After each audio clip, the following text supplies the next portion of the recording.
Hello and welcome to my channel. My name is Raquel and thank you for joining me today. If you have not subscribed to my channel, kindly use the link below and subscribe. So today we are going to discuss about something that is very interesting. And it actually came about because yesterday I was with one client of mine. As I have mentioned before, I'm a financial wellness coach. So I guide people, either in groups or individuals, to look at their finances, to where their money is going by understanding their position, current position. We are talking about your savings, we are talking about your debt, we are also talking about your expenditure. All right. So yesterday, as I was talking to this lady, we discovered that her savings are not where they should be. Okay, because the first step to savings is about having what you call an emergency fund. If you are not aware about the emergency fund, stay tuned because I'll be doing a video on why you need emergency fund, what it is, and how you can have that. So we looked at everything, her expenses, and we realized she needs to cut down. All right, and that is the question today. So she looked at me and asked me, Raquel, we are proposing that we cut down my coffee, okay? But is there no other way? How comes every financial wellness coach I meet talks about live below your means, live with meals, cut down your expenses so that you can have some money excess to do what? To save. Is there no other way? Now, for each and every one of you who have thought about that, I want to tell you there is also a different way. This may not work for everybody, so we have options to choose from. What am I talking about? You love your coffee. I love my coffee with the girls. I do not want to cut down that. I love where I am living because it's close to my children's school. Yes, it's close to my workplace. I do not want to move from this neighborhood to cut down my rent. So what is my option? Your option today is right here. Make more money.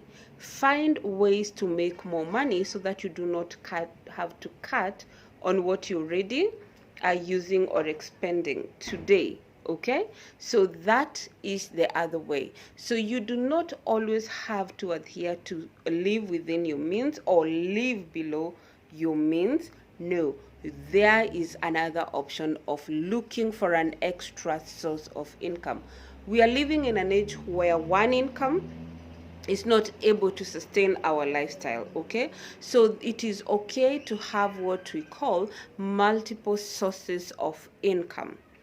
I have met many people who talk about multiple sources of income, but they always have this one excuse: I do not have time. I am working so hard. I am so tired. By the time I get home, staying in traffic, I am so tired. So what do you mean I look for another source of income? So today we are going to keep it real, okay? And we said from the beginning, we are going to keep our videos as practical as possible. Things you can start doing right now. So let's get down to it. Now, in life, this one thing I have discovered, and I know you know this. Every one of us, you included, me included, the richest person you know, the poorest person you know, we all have 24 hours a day. All right? 24 hours is the equalizer. Everybody gets 24 hours a day. So my question to you is, what are you doing with your 24 hours? And you will not know this until we get down to breaking it down and discover what are we doing at every hour. All right, so we are going to use blocks. First block: how many hours do you sleep a night? All right, how many hours? I know we have different answers. Some people will say, I sleep 4 hours, I sleep 6 hours, I sleep 8 hours, I sleep 7 hours. Fine. I am going to take the average hours that people sleep from what I have done, because I've asked this severally. And for most people, they sleep 8 hours a day.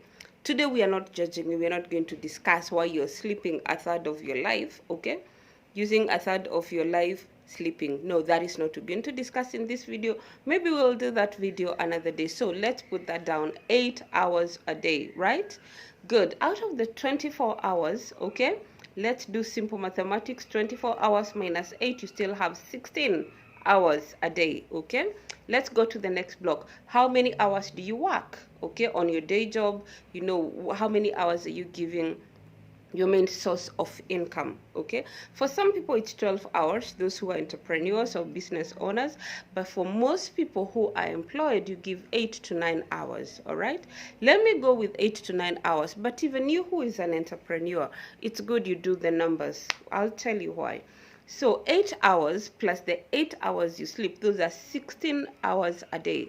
All right, 16 hours we have seen you sleep and you work. Okay, the next most important thing, I know some of you are in Nairobi or in major cities. Some of you could be in not in the major city, so this next question may vary significantly. Okay, so how many hours do you spend going to work and getting out of work? I'm talking about morning, if you go to work in the morning and leaving in the evening. So essentially what I'm asking, how many hours do we allocate to your transport, okay, going to work or coming from work?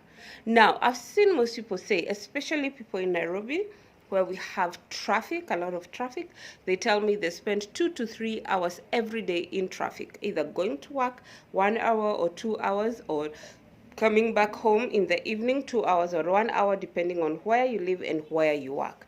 I will take the highest of them, 3 hours. So we have 8 hours of sleeping, 7 hours of working, 8 hours of working, and 3 hours in the traffic. Okay, so that is 8 plus 8, 16 plus 3, that is 19. So from our 24-hour day, we still have 5 hours, all right?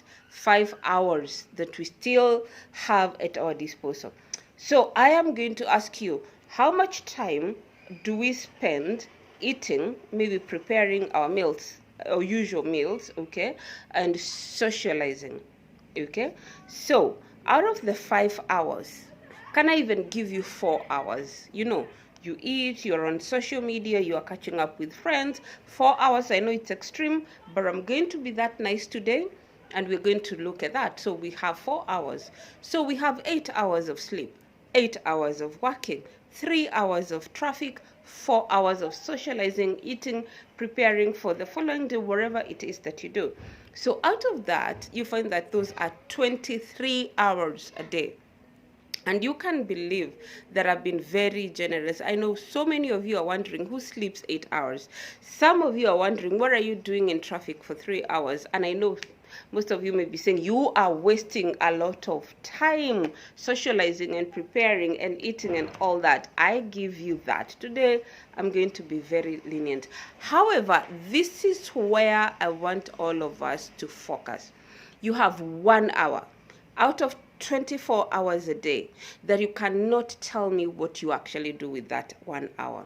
If you know what to do with the 1 hour, I would like to hear that. But for the most average people, and I know most people have said, please do not be average, you need to be better than average. That's what I'm saying. For most average people, we don't know what to do with 1 hour. And for us to stop being just ordinary and average, we need to take this hour and be intentional. They say the difference between the extraordinary and the ordinary is the extra that the ordinary put in their work, in their day. So this 1 hour is our extra hour. So ladies and gentlemen, we all have 1 hour. We may have 3, we may have 4. If we looked at the traffic hours, 4 hours, what can you do? Did you know you could learn a whole course